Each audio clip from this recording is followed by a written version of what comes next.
Vijay sir வந்துட்டு கோயில் கோயிலாக போயிட்டுருக்காரு. இன்னைக்கு கூட வேளாங்கண்ணி போக வேண்டியது ரத்தாயிருச்சு. இவ்வளோ தூரம் வந்துட்டு பக்தியாக கோயில் கோயிலாக போகிறதுக்கு காரணம் என்ன? முன்னாடியிலேருந்தே ஜோசியத்தில் நம்பிக்கை உள்ளவரா விஜய்? ஜோசியரோட பிடியில் விஜய் சார் சிக்கியிருக்கார். அந்த ஜோசியர் கிழிக்கிற கோட்டை விஜய் சார் தாண்ட மாட்டார்னு சொல்கிறாங்க. இன்னும் சொல்ல போனால் விஜய் சாரோட வீட்டில் தான் அந்த ஜோசியரே தங்கியிருக்கார் அப்படின்னு சொல்கிறாங்க. நீங்கள் தான் சீஃப் மினிஸ்டர் அப்படிங்கிறத அந்த எப்படி சொல்ற ரத்தன் பண்டிட்னு சொல்கிறாங்க அந்த ஜோசிக்கார் பேர். அவர் தான் முதல்ல விஜய்கிட்ட சொன்னதாகவும் அவர் சொன்னதை வச்சு தான் அந்த டிவிகே கட்சியை அவர் தொடங்கினதாகவும் இப்படி பலவிதமான தகவல்கள் இருக்குது. ஒரு 15 பாயிண்ட் எங்கேயோ போனார். அதுவும் வைப் பண்ணார். அதான் உண்மை. எதுவும் பேசல. அதாவது இந்த பாட்டு போடுறது உங்கள் விஜய் அப்படிங்கிற பாட்டு போடுறது, இவரே பேசி முடிக்கும் போது கான்ஃபிடென்ட்டாக இருங்க அப்படின்னு சொல்றது, நான் தன்னந்தனி ஆள் அப்படின்னு பாடுறது. டிஎம்கேக்கும் ஏடிஎம்கேக்கும் போடுறீங்க, ஏன்னா கலைஞருக்கும் எம்ஜிஆருக்கும் போடுறேன், அவங்களாம் தான் இறந்து போயிட்டாங்களே, இறந்து போனவங்களுக்காக எதுக்கு அந்த கட்சிக்கு போடுறீங்க அப்படின்னு ஒரு கேள்வியை டிவிகே காரங்க எழுதுறாங்க. எம்ஜிஆருக்காக இப்போ வரைக்கும் போய் ஏடிஎம்கேக்கு போடுறது நியாயமா? எம்ஜிஆர் ஒரு குணநலத்தில் இருந்திருப்பாரு, நல்லது பண்ணியிருப்பாரு. ஆனால் இப்போ எம்ஜிஆருக்காக எதுக்கு போய் எடப்பாடிக்கு போகணும்? முழுக்க 41% வந்துடும் அப்படின்னு சொல்றதெல்லாம் நம்மளால ஏற்றுக்க முடியல. இன்னைக்கு எக்ஸிட் போல்லேயே ஒரு தடுமாற்றம் இருக்குங்கிறதுக்கு காரணம் என்னன்னா, விஜய் ஒரு ஃபோர்ஸ்.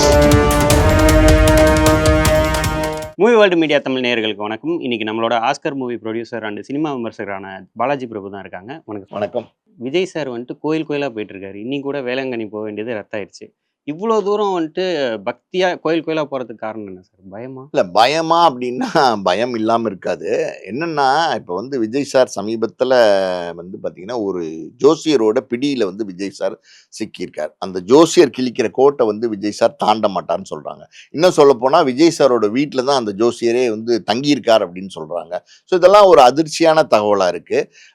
இதுக்கு முன்னாடியே நம்ம பேசியிருந்தோம், நம்ம சேனல்லேயே நம்ம பேசியிருந்தோம். அதாவது பார்த்தீங்கன்னா அந்த ஜோசியர் சொல்கிறபடி பார்த்தீங்கன்னா பிரம்ம முகூர்த்தத்துல 8 கோலம் போடுறாங்க. நீங்க கோலம் போட சொன்னீங்க, விஜய் சாரும் எல்லார் வீட்லயும் கோலம் போடுங்க அப்படின்னாரு. ஆமா, ஒரு விஜய் சாரும் கோலம் போட சொல்லியிருக்காரு. அது என்ன மீனிங்ல சொல்லியிருக்கான்னு தெரியல. 8 கோலங்கள் போடுறாங்க. 8 பெண்களை கோலம் போடுறதுக்காண்டி வேலைக்கு வச்சிருக்காரு.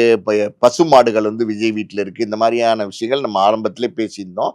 தொடர்ந்து பார்த்தீங்கன்னா ரொம்ப நம்புறார். அதாவது ஜோசியத்தையும் அந்த ஜாதகம் இதெல்லாம் இருக்கு பார்த்தீங்களா, இந்த நம்பிக்கை உங்களுக்கு அது அதிகமாக வந்துருச்சுன்னா அது அந்த ஈடுபாடு அதிகமாக வந்துடும். இப்போ நான் கேள்விப்பட்ட விஷயம் என்னன்னா, நீங்க கரெக்டாக இந்த நேரத்தில் கட்சி ஆரம்பிச்சிங்கன்னா வர 26 எலெக்ஷனில் நீங்கள் ஆட்சியை பிடிப்பீங்க, நீங்க தான் சீஃப் மினிஸ்டர் அப்படிங்கிறத அந்த எப்படி சொல்ற ரத்தன் பண்டிட்னு சொல்றாங்க அந்த ஜோசிக்கார் பேரு. அவர் தான் முதல்ல விஜய்கிட்ட சொன்னதாகவும் அவர் சொன்னதை வச்சு தான் அந்த டிவிகே கட்சியை அவர் தொடங்கினதாகவும் இப்படி பலவிதமான தகவல்கள் இருக்கு.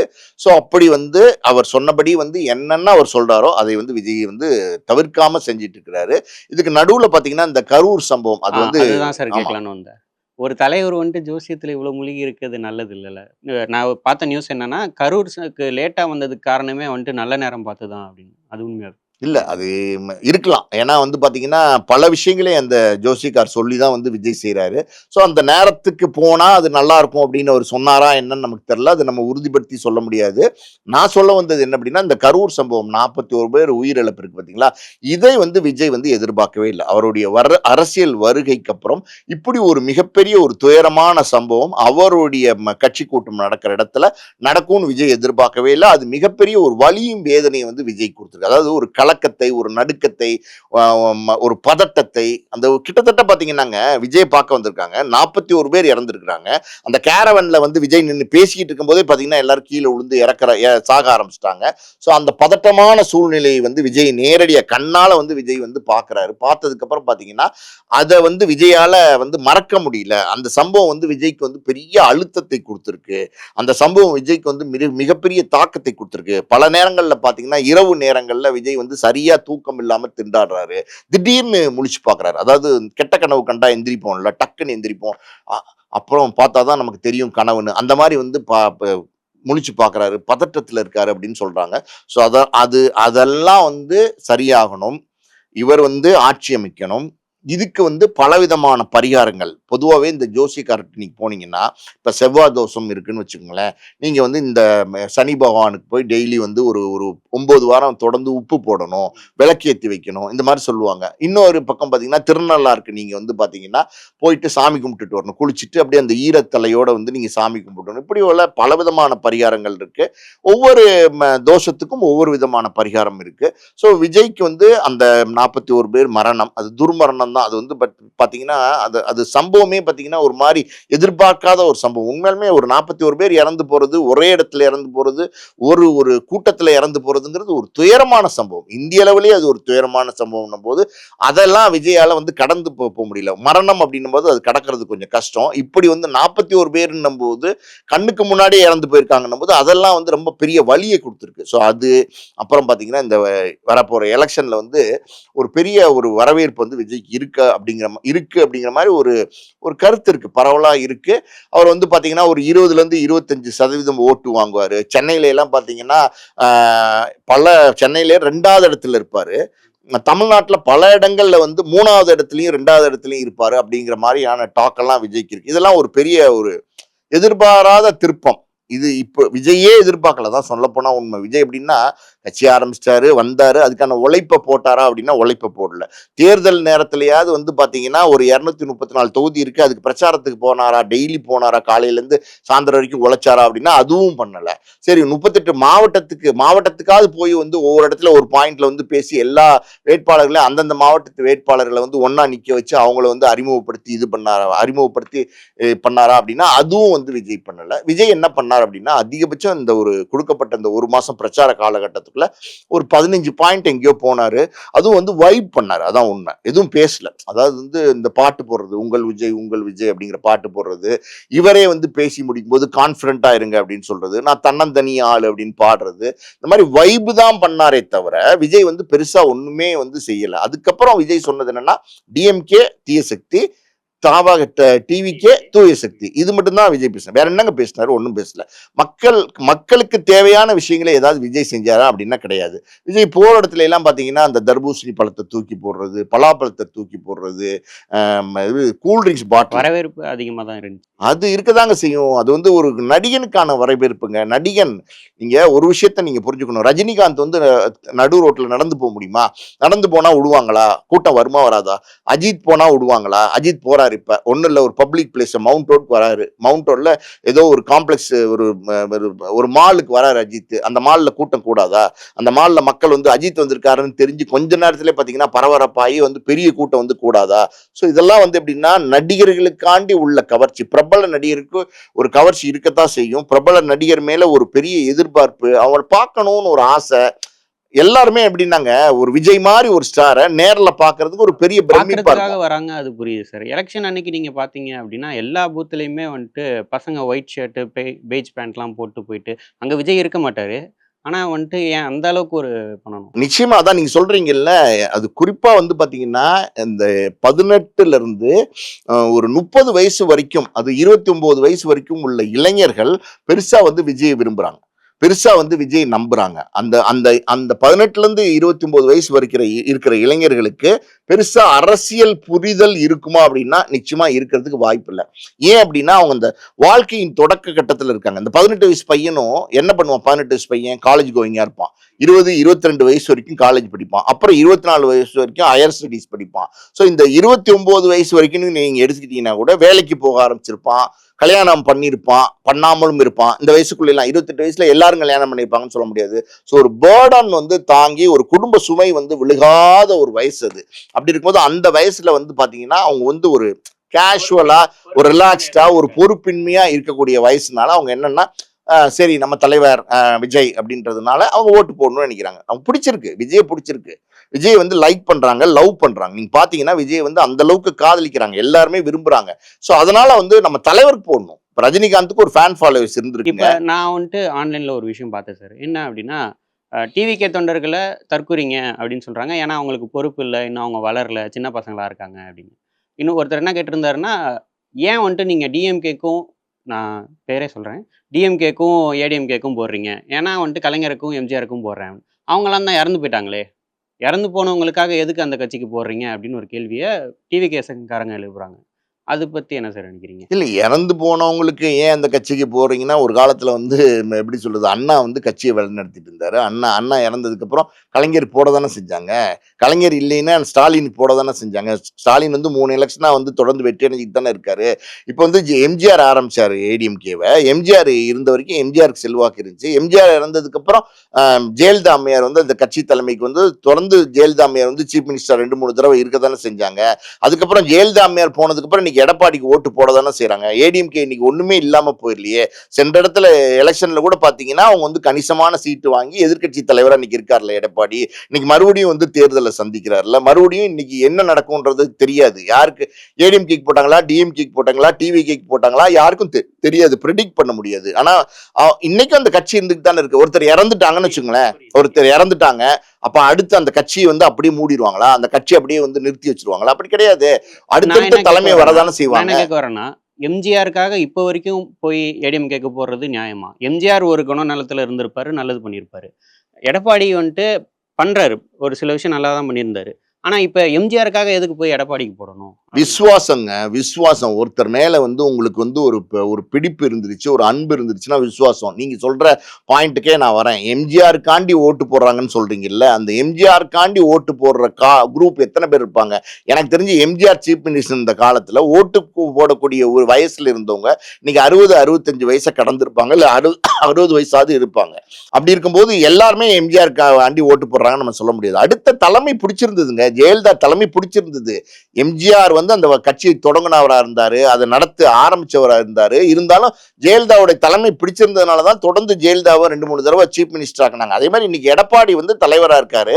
எடப்பாடிக்கு வந்து அவருடைய தலைமை யாருக்குமே பிடிக்கல அப்படின்னு நம்ம சொல்ல முடியாது. அந்த கட்சி இன்னைக்கும் உயிரோட தான் இருக்கு. நீங்க ஒண்ணுமே இல்லை வந்து பாத்தீங்கன்னா, அண்ணா வந்து சீஃப் மினிஸ்டர் இருந்தாரு. அதுக்கப்புறம் கலைஞர் வந்தாரு. அதுக்கப்புறம் எம்ஜிஆர் வந்து சீஃப் மினிஸ்டர் ஆனதுக்கு அப்புறம் பாத்தீங்கன்னா 10 வருஷம் கலைஞரால வந்து மறுபடியும் அந்த ஆட்சியை பிடிக்கவே முடியல. அந்த அரியணை கட்டில உட்காரவே முடியல. அது பெரிய போராட்டம் பண்ணாரு.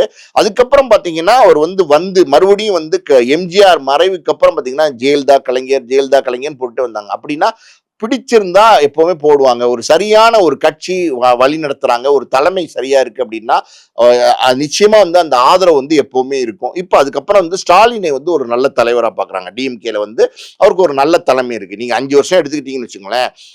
எனக்கு தெரிஞ்சு நல்ல நேர்மையான நல்ல அரசியல் வந்து ஸ்டாலின் பண்ணியிருக்காரு. அரசியலுக்காண்டி என்னென்ன பண்ண முடியுமோ, அரசியல்ல மக்களுக்காண்டி என்னென்ன பண்ண முடியுமோ அத்தனை விஷயத்தையும் ஸ்டாலின் பண்ணியிருக்காரு. ஒரு பெரிய வந்து டிஎம்கே மேல ஒரு எதிர்ப்பு இருக்கு, ஸ்டாலின் மேல ஒரு எதிர்ப்பு இருக்குன்னு நம்ம சொல்ல முடியாது. இது வந்து இருக்கதான் செய்யும். அந்த மாதிரி வந்து விஜய் அவருடைய ஓட்டு அந்த கேட்கிற பேட்டர்ன் வந்து எப்படின்னா, இது வரைக்கும் நீங்க ஏடிஎம்கேக்கு போட்டீங்க, இப்ப வந்து டிஎம்கேக்கு போட்டீங்க, இப்ப எனக்கு போடுங்கன்னு கேட்கிறாரு. அது அவருடைய பிரச்சார வழி. அவர் வந்து அதை வந்து பின்பற்றி கேட்கிறாரு. இன்னைக்கு இருக்கிற இளைஞர்கள் வந்து பாத்தீங்கன்னா அவங்க ரொம்ப பெருசா வந்து விஜய் விரும்புறாங்க. அப்படின்னும் போது விஜய்க்கு ஓட்டு போடுறாங்க. அது விஜய் தப்பு ஒண்ணும் விரும்புறாங்க, கிடையாது. நம்புறாங்க. ஆனா நீங்க எலெக்ஷன் எக்ஸிட் போல்ல ரிசல்ட்லாம் பாத்தீங்களா சார்? அது ரொம்ப கன்ஃபியூசிங்கா இருக்கு. நெறைய பேர் டிஎம்கே, ஒரு கம்பெனி மட்டும் டிவிகே. நேத்து வந்துட்டு ஐபிஎஸ் ரவி அவர் வந்துட்டு 41% டிவிகே வரும், ஆட்சி அமைக்கும் அப்படின்ற மாரி சொல்லியிருக்காரு. அவரு எப்படி பண்ணியிருக்காரு அப்படின்ற ப்ரொசீஜரையும் சொல்லியிருந்தாரு. ரிட்டயர்ட் போலீஸ் எல்லாரையும் யூஸ் பண்ணி கிட்டத்தட்ட 2,43,000 பேர்ட்ட பேசினேன். இந்த வாட்டி 1,00,00,000க்கும் மேற்பட்ட ஓட்டு டிவிகேக்கு ஃபேமிலியா போட்டிருக்காங்க. ஸோ 41%ன்னு சொல்லி அவர் நம்பர் பண்றாரு. அது எப்படி இல்ல சார்? அவர் என்ன கால்குலேஷன்ல சொல்றாருன்னு தெரியல. 2,43,000 பேர்ட்ட வந்து பேச முடியுமா? தனி ஒருத்தர் வந்து அப்படி வந்து அத்தனை பேர்ட்ட சர்வே பண்ணி ரிசல்ட்ஸ் எடுத்து கொண்டு வர முடியுமா? அப்படிங்கிறதுல நமக்கு சந்தேகங்கள் இருக்கு. அவர் வந்து போலீஸ் ஆஃபீஸர்ட்ட பேசினேன்றது மட்டும் தான் சொல்றாரா?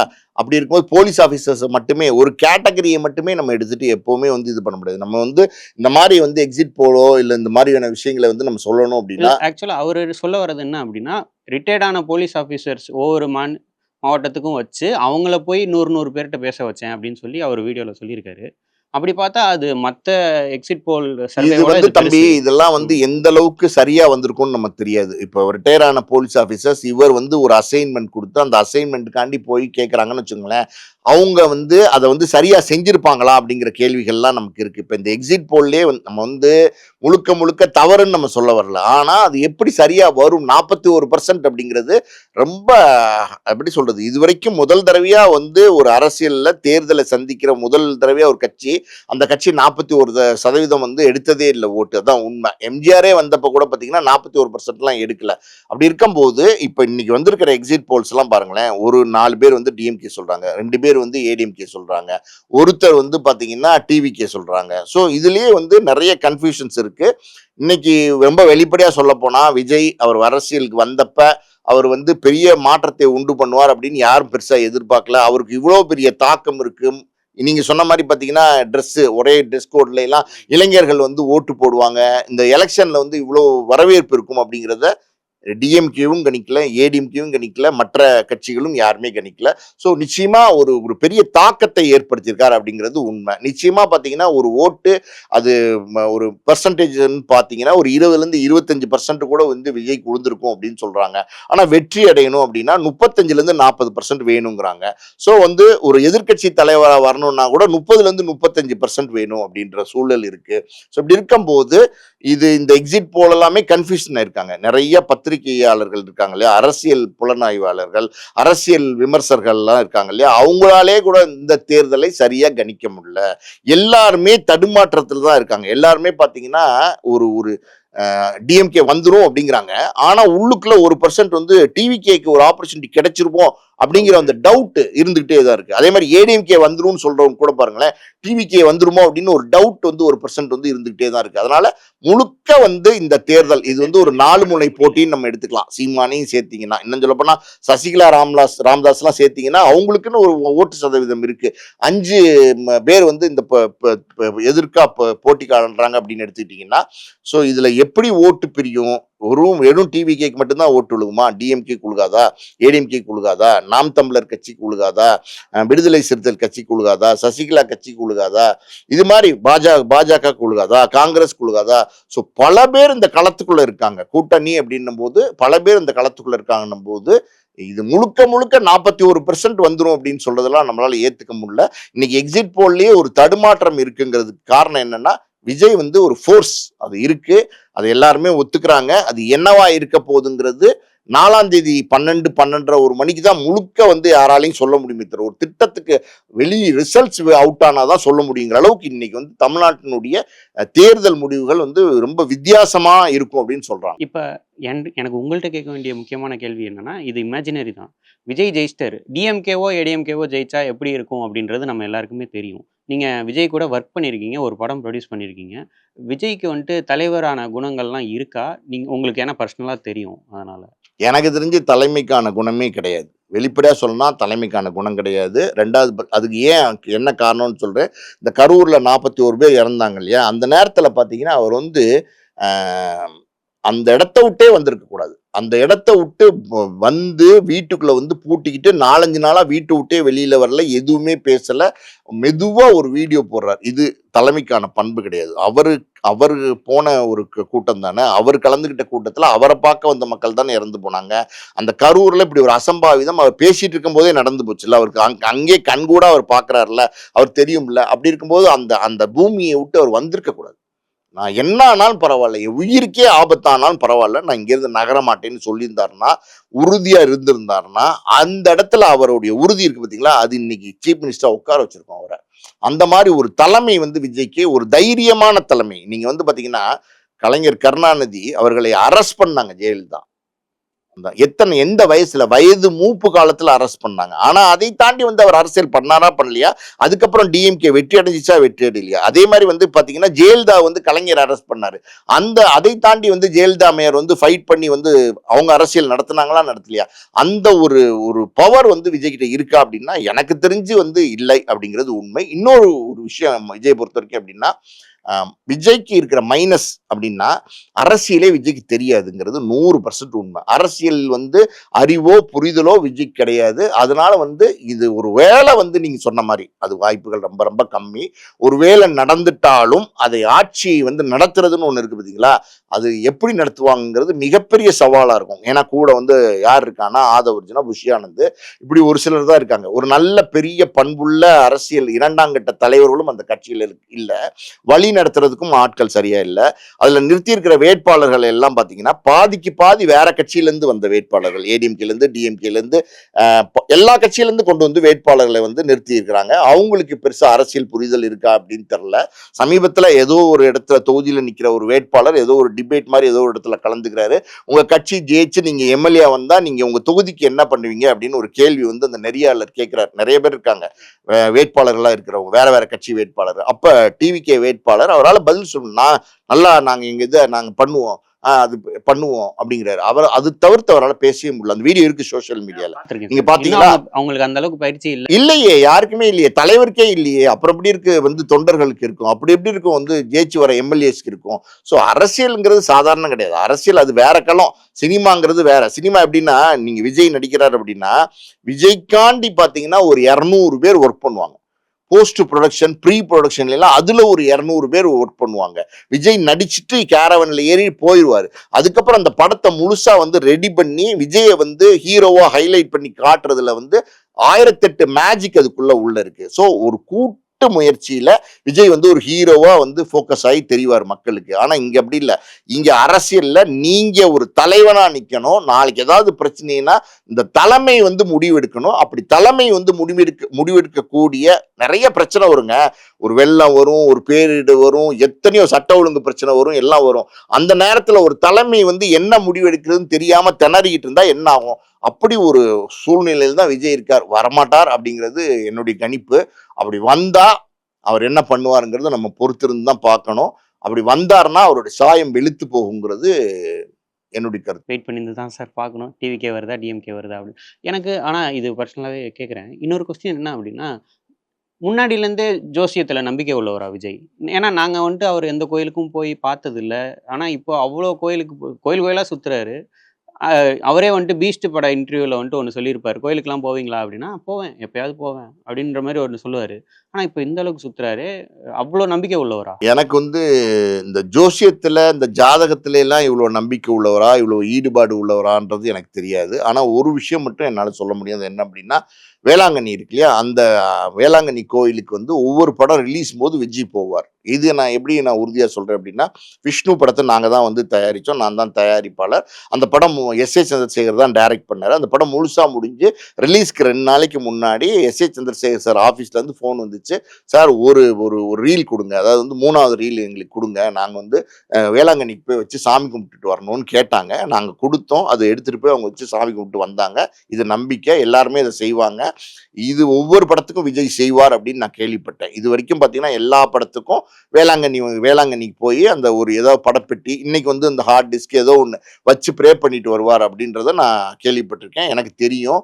அதை தாண்டி வந்து விஜய்க்கு வந்து இந்த அளவுக்கு வந்து தெய்வ பக்தி இருக்கா, ஈடுபாடு இருக்கா, தெய்வ ஈடுபாடு அப்படின்றது நமக்கு தெரியல. ஒருவேளை வந்து பாத்தீங்கன்னா இன்னைக்கு அரசியலுக்கு வந்ததுக்கு அப்புறம் நான் சொன்ன மாதிரி பாத்தீங்கன்னா ஒரு ஜோசியக்காரோடைய பிடியில விஜய் இருக்கிறதுனால அவர் தான் வந்து விஜய் இயக்குறதா சொல்றாங்க.